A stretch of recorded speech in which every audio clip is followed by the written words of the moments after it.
Welcome, Terence Chatmon, to Coaching in Session. How are you doing today? Hey, I'm doing fantastic. Today, we're going to be talking about your work. You are a family discipleship coach, and we're going to be talking all about that today. Family is one of those things I think many people take for granted. We have it growing up most of the time, whether it be just one person, maybe we're by ourselves if we are in dire situation, but most of us can develop a family life. Yet we take our family for granted every single day. Sometimes we wait until we get text message, a phone call that someone had passed away, and we are just not present. So we're going to be talking all about the ins and outs of family today, talking about your work and how you help unite people get closer to being more like family than what we are living in today, in our world today, especially. But in your own words, tell the world who you are, what you do, and how you help them. Well, it's a great intro that you mentioned. When you think about family, we all have a family. We come from somewhere, whether it's been a positive experience or maybe a challenging experience. We have folks who have birthed us into this world and love us and care for us, want to do the right thing, even if they don't know how to sometime. But the heart might be in the right place or it may not. When I think about a family discipleship coach, for us, it's many facets of our life. And many of us deal with all types of coaches. We have fitness coaches, all different types of coaches in our life. But the one we tend to not even think about is our spiritual side of coaching. What does that look like? There's three primary drivers in our life, regardless of who you are and what your beliefs are and so forth. These drivers are consistent. You're going to have some form of spiritual driver in your life. You're going to have an intellectual driver, or you're going to have a physical driver, something that's going to drive you in these three areas. There's some others, but those are the primary three. And we believe that if your intellectual and physical drivers are outdistancing or outpacing, if you will, your spiritual drivers, whatever they may be, your life will become off kilter. Your priorities will come off kilter. And one of the things that we value, especially in America and really around the world, is family. We say that we value family. We prioritize family, but yet 53% of Americans have family as their number one priority. The number two is way down the list, but family is the number one priority in their life. But yet, sometimes, although we try to do the right thing, we don't know how to raise our kids, for example, to grandparents our kids. And as a result, we have children today with high level of depressions, high levels of anxiety, not just children, but people across the board. And there's a reason for that. And so the family discipleship coach comes in. It helps whoever has guardianship for the child. It could be a parent, grandparent, whoever has guardianship for the child. We help them to think about how to be intentional in raising their kids, especially in a faith-based scenario. There's a saying that they say sometimes when we're growing up, we forget that our parents, our grandparents are growing older. And we're so focused on us, right? We're worried about staying up to the latest trends. Maybe we are trying to stay in line with our peer groups. And we forget that our parents are getting older because we're so busy on, okay, I want to be 16 so I can drive. I want to be 21 so I can drink. I want to be 30 years old so I can start a family, whatever age you give yourself for that. But many people don't realize that family was always from the jump, was always from the start. And it's like we go, I don't know if this is a society thing or if this is just how people naturally just grow up. It's just like, I'm a lone warrior. I'm going to kind of stay with my peer groups and I'm going to focus on them, and my family takes a back burner. What's that like in your work? Well, I love the quote from Warren Buffett. He talks about what is success? What does that mean to you in your life? And many would say Warren Buffett would probably have something to say around finances or money or economics or something like that. But that's not his description of success at the end of the day. For him, he describes it as that for those who I loved, that they would love me in return, is how he describes success. So imagine that family is ultimately the ones that should be loved and that should love one another. There should be unity in that area. And so, what is success? When we reach the end of our days, after all the different ages and stages of life, we come to the realization that nothing else is more important but to be loved by someone. And hopefully, that someone if you have a spouse or you have children, grandchildren, etc., hopefully you're loved by someone that you love and they love you in return. Can you imagine at the end of the day, at your funeral, at your service, and there's no one there? Or even before that, imagine there was a famous actor who I will not name. He was the world's view on Thursday night. And he had a falling out. He had some different issues, some different challenges with women and so forth, and accusations. And it was interesting that at his particular trial, when they were about to present the verdict, he had no family members there. Spouse wasn't there. His children wasn't there. He had gone through one of the most horrific challenges in his life and about to be sentenced, and no one was there present. Is that the life that we truly describe as successful? I don't think so. And so I come back for those that you love. Will they truly love you? How much are you investing in them? How much are we self-centered in what we're all about versus anothering? Do we care about anyone else as much as we love ourselves? And then, the fact is we have to mature. We go through ages and stages of life. You talked about them. I mean, when we're young, between 0 and 5, we need affection. We need to be cuddled. When we're 6 to 10, we start to think about, do we matter? Do we have purpose? When we're 11 to 16 or 17 or so, we want to have family and fun and community. And if we don't have those building blocks in place, we start to search for them. When we get older as young adults, we always want that independence. We don't want to be like your father, Chevrolet. We want to be a little bit different. And that's normal, right? As we mature about 28, 30, we start typically it's the time we get married, and all of a sudden our life starts to change. We have these little ones, and our life shifts dramatically, and we start to mature again.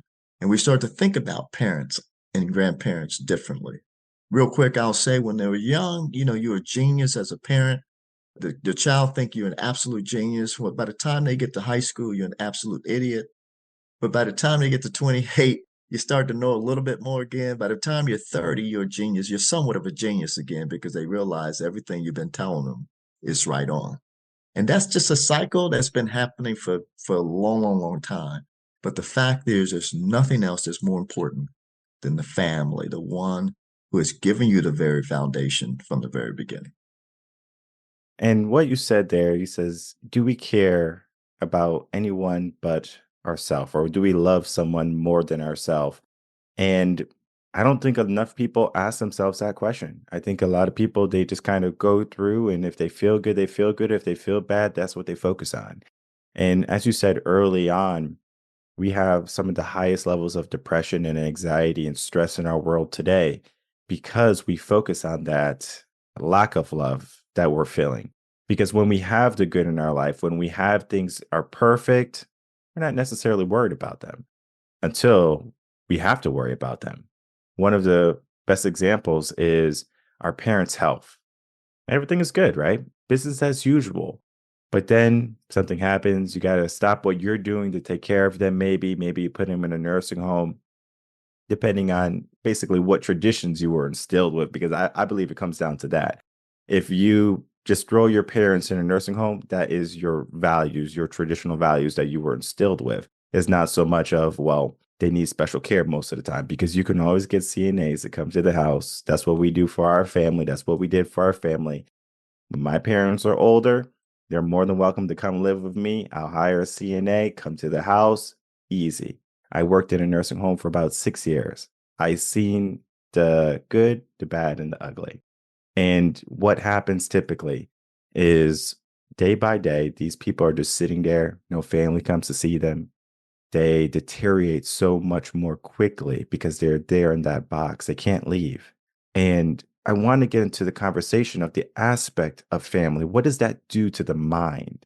How does that strengthen the mind? Does it lift us up? Does it make us more proactive? Does it make us more purposeful?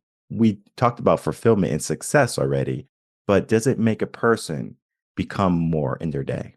It's a great question. And we think so, right? Look at the last few years coming out of the pandemic. I mean, one of the things, we have folks, in the home again, and they probably had to get reintroduced to their spouse and to their kids. Like, who are these kids, right?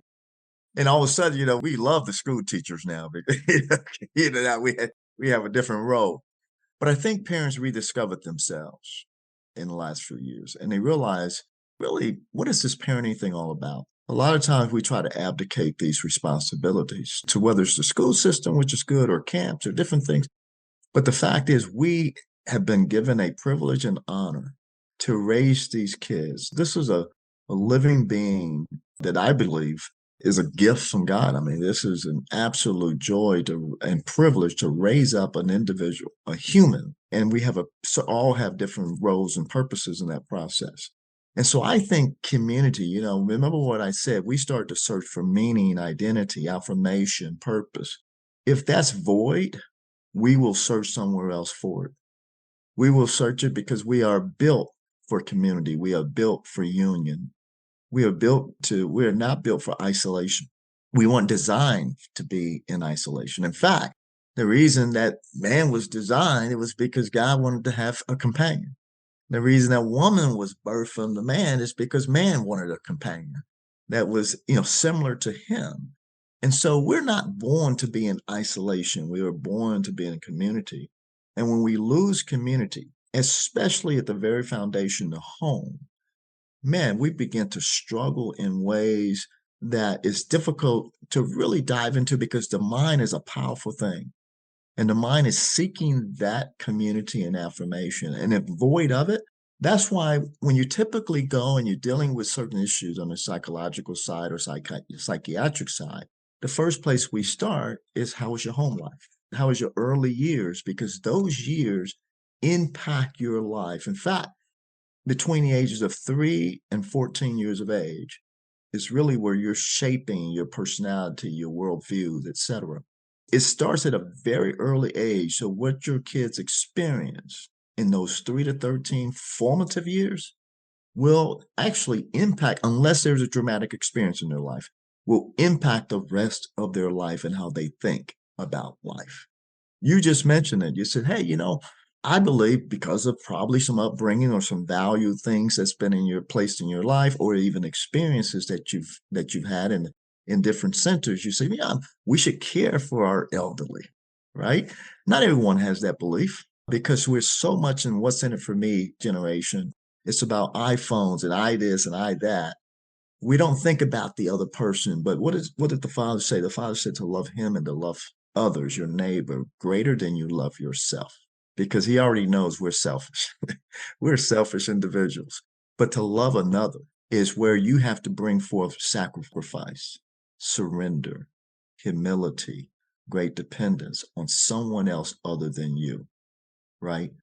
And imagine if we were to lift up our seniors, our fathers, our mothers, our grandparents, and so forth in a different way and honor. It has always been a tradition in society to honor your elderly. Today, we think about how do we throw them away. And throwing them away is throwing away a part of your life, a part of your history, a part of your culture. And so I want to get to know those folks as part of our coaching process. We're going to teach young families how to carry forth that tradition, how to live that life out. And we call it unity in the spirit, how to connect these generations so that the value of one is not tossed out and lost because of neglect and so forth. We're going to help families do that, especially for us on the spiritual side. And so we have what we call master family champions who's been trained to coach parents on how to be intentional in raising their kids and passing on these values, because it has to become theirs, right? We can't force these values. We can train them, we can develop, we can demonstrate them, we can live it out and walk that life. But at the end of the day, they have to make a personal decision. And the question is, who are you going to glorify, yourself or another? There's an aspect that some people are going to be thinking now, that I had such a rough family life and they're just like, I'm already messed up. And they kind of continue that trend with their family that they begin. Maybe they find someone they love, they get married, have some kids, but in their mind, they just have that negative upbringing in those formative years, as you were saying. That is their foundation. Yet that does not have to continue to be their history, their foundation anymore. They can begin to change that. But a lot of people are just stuck in the habit of what they know versus of what they can learn. It's not so much of the families that do well. If we look at the communities, for example, I don't mean to make it black and white, but I am. Black and white communities.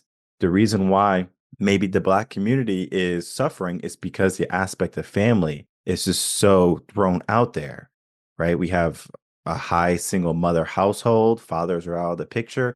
Where is the family unit? Yet if we look at another culture's family, they're more united. And when that happens, they have a stronger foundation. It's almost like, would you rather start from scratch every single day when you wake up, or would you rather build an empire piece by piece, brick by brick? People fail to understand that family is that, where if you had a rough life, if you had a rough upbringing, that does not have to be your tomorrow too. How can people start to change those negative pasts that they had to start to focus on the good family building habits and to keep that going generation after generation? It's so good. And I want to just kind of bring some context to what you just shared. Really, in our nation, all families are struggling, regardless of race, because of moral and spiritual decay, is my belief, but we can get more into that. But here's some stats that I think may help. One, in the African American community, obviously, we have many challenges.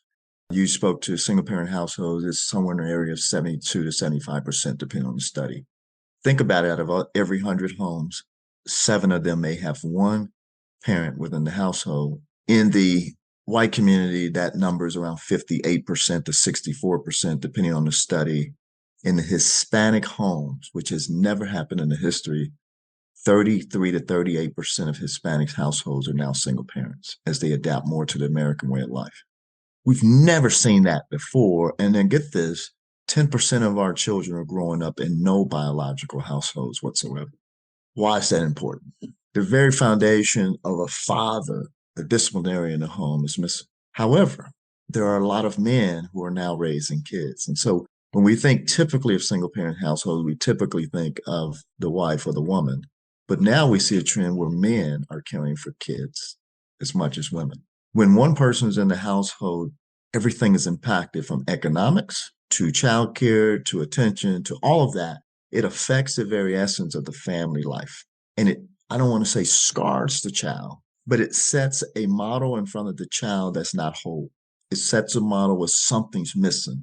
They can't quite connect all the dots, but they know that something is missing because we were birthed into a scenario that I believe includes a husband and wife and children. It's a nucleus of a family. We used to say in the African American community, it takes a village to raise a child. And so we had multiple families, and maybe multiple parents, right? We had the grandparent, we had the mother, the father, we had Unsu down the street, we had, some neighbor who was the neighborhood watch. So we didn't need the neighborhood watch. We already had that.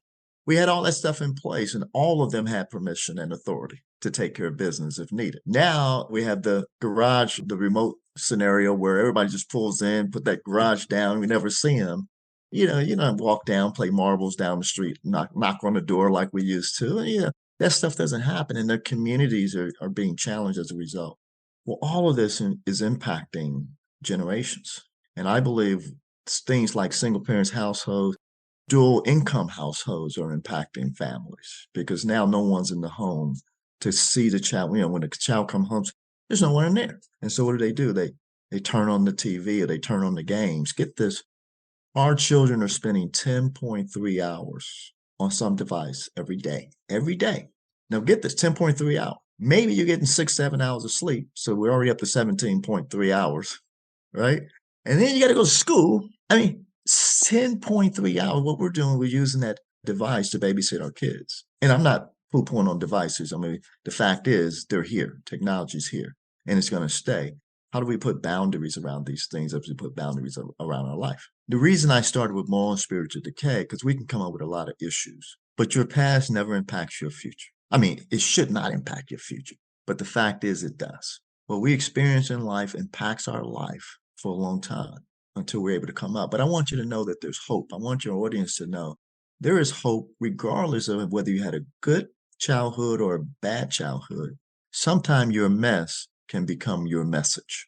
Use your mess as your message. And the reason that you want to do that, because no one has experienced what you have experienced. No one can describe it the way that you can describe it. The problem is, though, we try to get through that mess on our own, where we need others in our life to give us help. Sometimes it's mental help, sometimes it's different type of support, sometimes it's spiritual, sometimes it's other.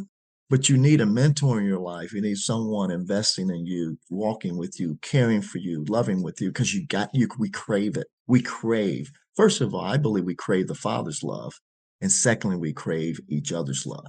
And void of that, there's that hole that we fill. But I want you to know that there's hope, because I believe there's an ultimate Father that gives that love and never fails, never fail you. The question is, do you know that Father that's greater than even your biological father? So we're teaching parents how to be unified in what we call the spirit, because at the end of the day, if we are on the same spirit, we can disagree, right? And still connect. My question is, do you like me and love me, or do you love me and tolerate me? It's a different mindset. See, I can love you and like you, or love you and tolerate you. Many times in our families today, because of the experiences you mentioned, we say we love, but we tolerate versus love and like. I want to be around my parents. My parents, fortunately, have passed on, but my kids, I mean, I don't know why they keep coming back. They want to be around. They want to hang out. They want to come by Papa's house, et cetera, et cetera. Why? Because they grew up in a household, not that we were perfect in zero means, but what did we demonstrate? We demonstrate that they were loved. One message is, if you have not been loved as you should have been loved, let that break with you. You can start a new beginning. You can be the one that demonstrates that love beyond your power and understanding and pull from a source greater than you. Be that beacon of light for the next generation. An aspect of like the broken family, as we were talking about, especially when it comes to marriage and religion, it's until death do you part. But I say a lot of people are living now in their mindset until I don't feel like doing my part anymore. Death is no longer in the picture because now death to them in their mindset is I want to live my life because I only have one. And I feel so tied down because you are restricting me in a sense that I can't go out and do the things that I want because of obligation. Where a lot of families, they feel obligated to take care of their kids, love and cherish your spouse. And it can be a bit daunting for people. So sometimes what they do is they say it is better just to resolve the marriage and then to not worry about all the stuff we created. The children suffer the most there, not so much of the husband and the wife. How can we start to get people to look at maybe it could be more of the spiritual aspect? Well, let's look at the spiritual aspect. I don't want to look at the law aspect of marriage, just the unity aspect of bringing a man and a woman together and saying, hey, this is going to be something we're working toward, working on, no matter what. I want to love you and I want to like you. I don't want to tolerate you. I don't want to throw it away when things get rough because it will get rough. It will. But how can people start to get the mindset that no matter what, this is it? Well, that's why I like to start as a mindset, because your mindset and your heart, it's just a few inches away, but it starts with your mind and your worldview, and then your heart reflects that. And so here's the idea. First of all, let's examine what love is. And from my perspective, love is a commitment. I believe it's a little bit further. Love is a commitment, but the love that I'm talking about is ordained by God and is undergirded by emotions. A lot of times what we think is love is about emotions, and it's convenient. When I want to love, I can love. But in my view, love is a commitment, but it's ordained by God and it's undergirded by emotions. And as we get older, it gets more challenging, because now you're hearing divorces after 20, 30, 40 years of marriage. And the reason is the very foundation that marriage was probably built on was not a commitment, was not love. It was either convenience or stability, or the child was at the center of that marriage, and now the child has gone off and starting to take on his own life or her own life, and the spouse, whoever was there, they feel a void in their life, and they never really became friends, they never really became partners, and now they have this big void in their life, and all of a sudden the way you comb your hair to the left or the right is a problem. Whether you put the seat down or the seat up is a problem. Everything's a problem, because love wasn't a commitment. Once we start taking the approach, well, what is love? What is marriage? Why marriage? And we look at the correct view of marriage. And marriage was ordained by God. And so I want people to start with the mindset. It's a commitment. I believe it's ordained by God and is undergirded by emotion. If void of God because of the spiritual lack of spiritual side, then what are we left with? The institution is broken. Whenever there's a free agent, what happens when a free agent? I can come and go as I please. The value system is not solid because there is no foundation to say unity, togetherness, love, cherish. In fact, today, and when you marry folks, they never put in there love, cherish, obey, all that stuff. It's just some other stuff they make up. And so if the foundation is broken, just like any home, the house will crumble. And believe me, to live with another or to be unified with another is already challenging enough, whether you're married or not married. But that relationship has to have time to grow and to flourish. And sometimes that relationship, just like a tree, it needs pruning. And pruning is healthy. It's painful, but it's healthy. Because what happens after you've been pruned? You flourish. The tree flourishes. And we're going to go through, it's not if, it's when we're going to go through those challenging times. And the question is, your character will be reflected in times of challenges. The rocky roads, if you will, the challenge, I call them the valleys. That's when you'll see your real character of a person. It's when they're in the valleys, not the mountaintops, and we're celebrating, we're doing all this stuff. It's in the valleys that we find our true self. When we're facing those adversities in life, when we lose a job and all of a sudden, hey, I was in it for the money. Now there's no money. I'm out.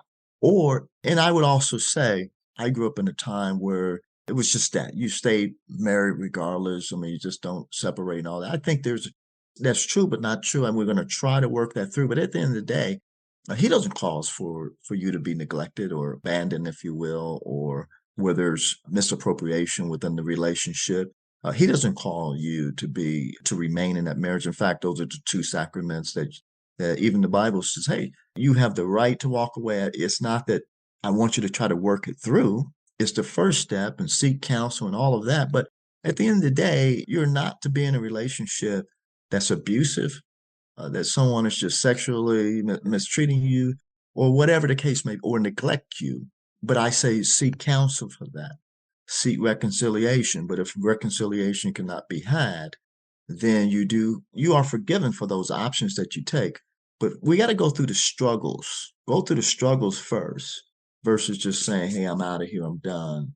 The grass isn't greener always on the other side. You're going to find the same issues. It's going to look good in the summer. But by the time you get to the winter, that grass looking about the same. It's looking ugly, man. And yet we got a new yard to mow. And we don't know how to navigate it. Why? Here's the key. Never been taught. We've never been shown what true love is. We've never been shown what relationship is. See, that's what single parents do. We've never been really taught. Back in the day, you date your daughter or you date your son, things like that. You take them out. You show them how to treat a woman. You show them what marriage looked like. If you don't model behavior, tell them how to do it. You're going to then show them how to do it. Then you're going to let them do it. And then you're going to have the critique around what they do. And then you just do it all over again. Well, guess what? What if there's no one to tell you? What if there's no one to show you? What if there's no one to allow you to do that in the proper form because you didn't learn the proper form? And there's no critique of it. There's no consequences. There's nothing. Then we devalue the very thing that we say is critical in our life and in our society. And I believe as the family goes, society goes. And marriage is the model of what family should be about. We do have to look at the values of family because I think people, they don't even understand what values family has, let alone themselves. One of the first things I do with my clients is we look at your values. Whether you're single and you want to get in a relationship, or if you are just trying to enhance your career, your life, we look at your values. When we begin to put family in the mix, it's a mix of values. It's not so much of what I believe family should be, it's what we believe family should be. That's why when you find the right person, values are so important. What are some of the most important values you have found to family? Man, you're getting into my family discipleship stuff now. In fact, we peak view a genealogy. That way you can see what your real values are and how you were shaped and what roots you come from. Not that you necessarily going to be that person, but at least it gives you a foundation. And then we move into a value discussion. And we're not talking about the nice values everybody like to put on the board because it's real sexy and attractive. True values is really, what do you truly, truly believe? What do you truly have what I call conviction for? Because there are some values that's behavioral driven. There's some values you're going to be committed to, as I talked about. But the question is, what are you convicted? There's a difference between behavior modification and conviction. I'll give you a quick story. My grandfather had a value of education. He grew up in a place, a very small place called Round Pond, Arkansas. If you know where Round Pond, Arkansas, you'll be one of the less than 1% of people that I found in America to know where it is. Okay. It's finally made the Google map. In fact, it's literally a town with a round pond. It used to have a railroad track go through it, and there was 24 homes around this round pond, and it was Round Pond, Arkansas. you know, Booming. I mean, it's got 2,400 people. It's just not too. It's about 40 some miles outside of Memphis. But anyway, he grew up there. My grandfather grew up, and his father passed away. And so, in 2 years old, back then they were farmers. So he took over farming responsibility. Now, he never was a laborer. He was actually a supervisor eventually of the hands. And that's why you met my grandmother. And so they met, got married, and they eventually moved to Chicago, which is where I was raised. But my grandfather had to drop out of the second grade to take care of the farm. And so back then there was a time and era where education was the big deal. Get education, get out of it. And my grandfather was moving. My grandfather was great with his hands. He was an engineer. In fact, he became an engineer with a second grade education in one of the largest airline companies in the world, United Airlines. But they kept trying to hold him back, saying you don't have a diploma. And so he said, hey, you know what? I'm going to get a diploma. He could have went and got a GED, could have knocked it out, boom, boom, but he didn't do that. I don't know what happened, but he went on some type of accelerated program. And he set in the third grade, the fourth grade, the fifth grade, all the way through. It took him years to do this. He didn't even need it by the time he finished it. But he ended up getting a high school diploma and walking across the stage. And I remember asking him, Pops, why in the heck did you do that, man? Why didn't you just take the GED, get it? He says, no, see, this wasn't for me. This was for you and the next generation. Education is critical to progress our family and our life. That's just what he believed in. And not just my employment. He'd already made it to where he was a chief engineer with a second grade education, now, with a high school diploma. But he wanted us to see what he truly valued. Well, guess what? Of his four kids, three of them went on to college. One of them became a superintendent of a school. His grandkids, 80% of his grandkids now have a college education or master's degree or a doctorate degree. I mean, this is all stemming from a man that probably a generation that had less than 10% with a higher education college degree to 80% in 2 generations with college degrees or higher.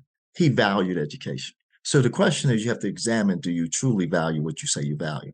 Do you believe what you say is really real? Your values determine who you are, your character, how you spend your time, how you connect with people, what love really means to you, what marriage really means to you, what family means to you.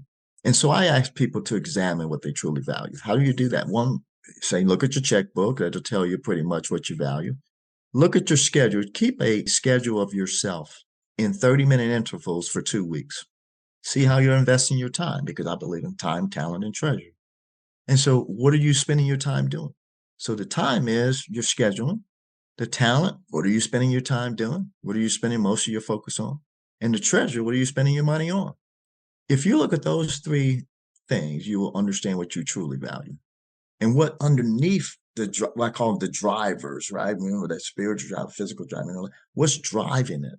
Do you have a desire do you value money because you just have a desire to be better or do this or do that? Or do you desire money because you have a heart of generosity and you just want to give it away?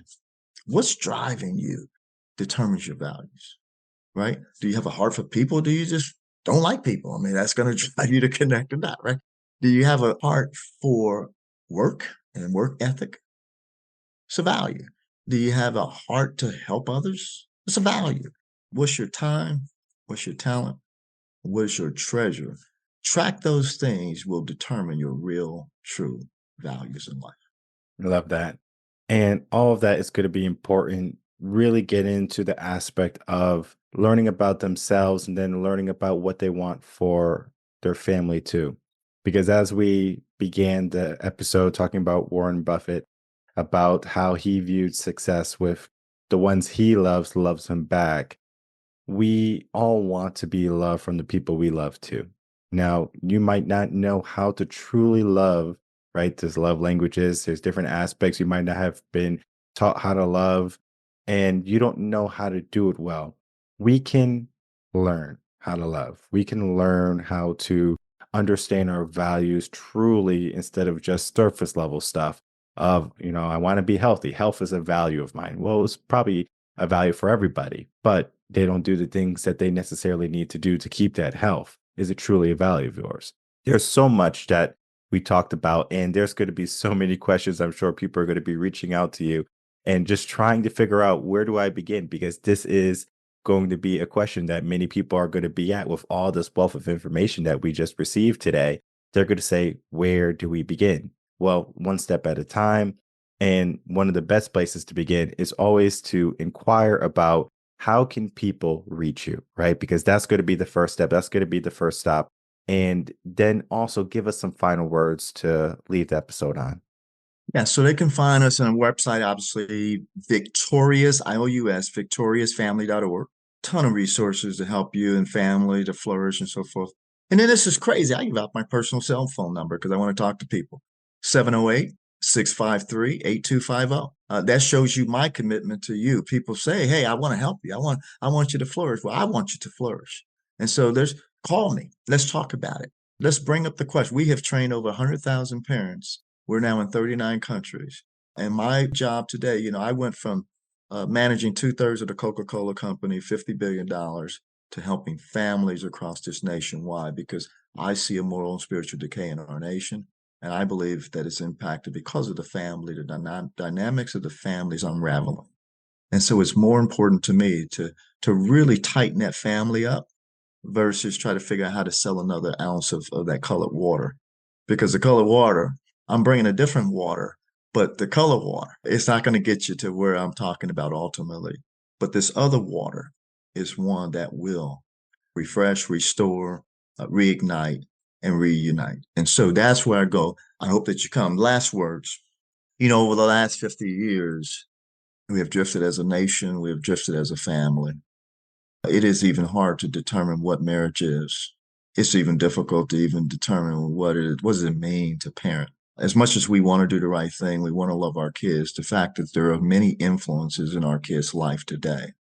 In fact, if you're not being intentional in raising your kids, trust me, someone else will be intentional. Whether it's the media, whether it's someone down the street, whether it's a buddy down the road or whatever, if you're not intentional, trust me, someone is going to be intentional in raising your kids. Why not be that spiritual leader, or that leader within your home? And we can help you with that. Today, our kids are growing up with a greater need for community, for love, for affirmation, for confirmation than ever before. There's a void because of the friends or these fake friends in their life is not fulfilling. They need someone like you as a parent, as a brother, as a sister, as an uncle, as a father, as a grandfather. They need a family. They need a unit that cares about them more than they care about themselves.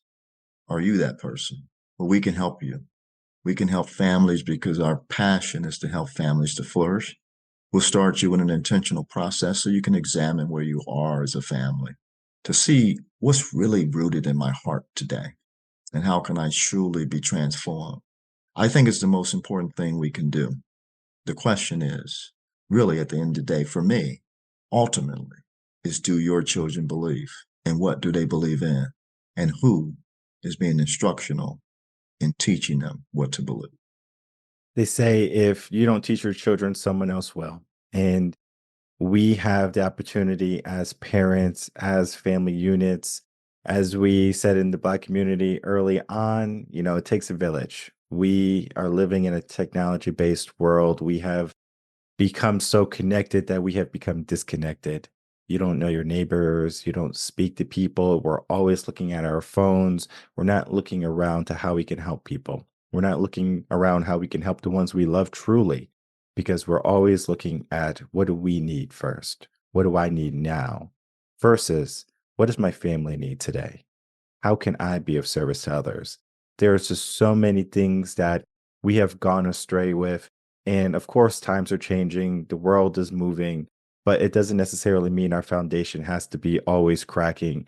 And for us to suffer from those, I guess you could say, those crevices and those pitfalls, those valleys that many people are going through today, we can learn to build ourselves up to a level, a foundation, to a mindset that's going to help us in any situation grow, and then understand that the things that we do today, the things that we focus on today and now are going to be something that we're not going to regret later on. You're not going to regret spending time with your kids.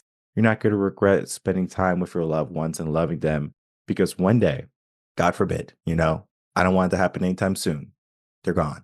You're going to regret the time that you didn't spend with them. You're going to regret the things that you didn't do with them. You're going to regret not taking action, because today is the day that you can take action. So I encourage everyone to reach out, learn about what you're doing, or to learn how to build your family up is basically what I want, because there's going to be aspect of the spirituality of family, the physical aspect of family, and then the intellectual aspect of family, as we talked about, all important things. And I encourage everyone, the links that for his website going to be in the description box below. I am going to talk to him after to see if he wants his cell phone in the description box below, because I don't want like robots and stuff to start texting you and stuff.